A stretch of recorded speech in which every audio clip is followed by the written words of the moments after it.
Hello साथीहरू, आज तपाईँहरूलाई म एक चिटिक्क परेको कति युनिक छ हेर्दाखेरि बाक्सा देखाउन गइरहेको छु। यो माउरी पाल्नको लागि होइन, विशेष गरेर माउरीको लागि त यो अग्लो गाह्रो मैले तपाईँलाई अस्ति पनि देखाएको थिएँ।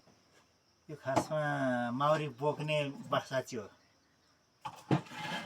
जस्तो कि खोपे घरबाट आधुनिक घरमा सार्नु पर्यो भने, डुडे घरबाट आधुनिक घरमा सार्नु पर्यो भने, कतै हामीले कता कतै भेट्छौँ कि माउरी गोला लागेर बसेको छ भने त्यसको लागि चाहिँ यहाँ भित्र लगाएर बोकेर हिँड्न साह्रै सहज हुने भनेर मैले यो चिटिक्क परेको बाक्सा निर्माण गरेको छु। यसमा के गर्ने भनेपछि यहाँभित्र फ्रेम छ, यो खुल्ने बनाएको छु। यो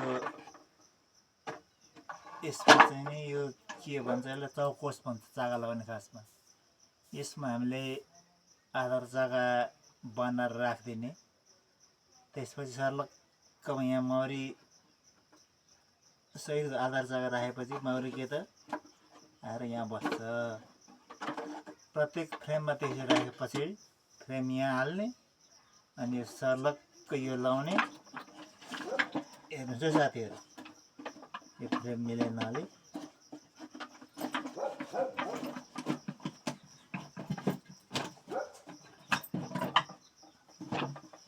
यो लाउने, त्यसपछि टक्क बोकेर हिँड्ने अनि लिएर यस्तो घरमा सार्ने।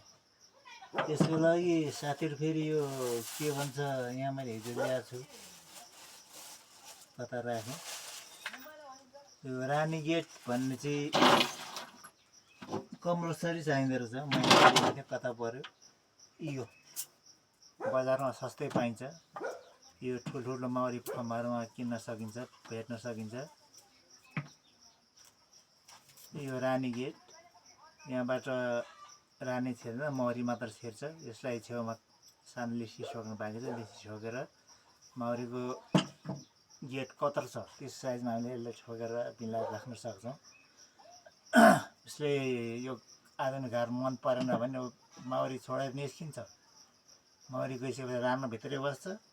त्यसरी उनीहरू फर्काएर फेरि त्यही घरमा पसेपछि माउरी फेरि सुरक्षित हुने हो। यो अरिङ्गलहरू यहाँबाट त्यसको लागि नि यो राम्रो हो, अनि छिर्न सक्दैन यहाँबाट। यसै गरी तपाईँहरूले पनि सिकाउने आफै गर्दै जानुभयो भने तपाईँहरूले गर्न सक्नुहुन्छ।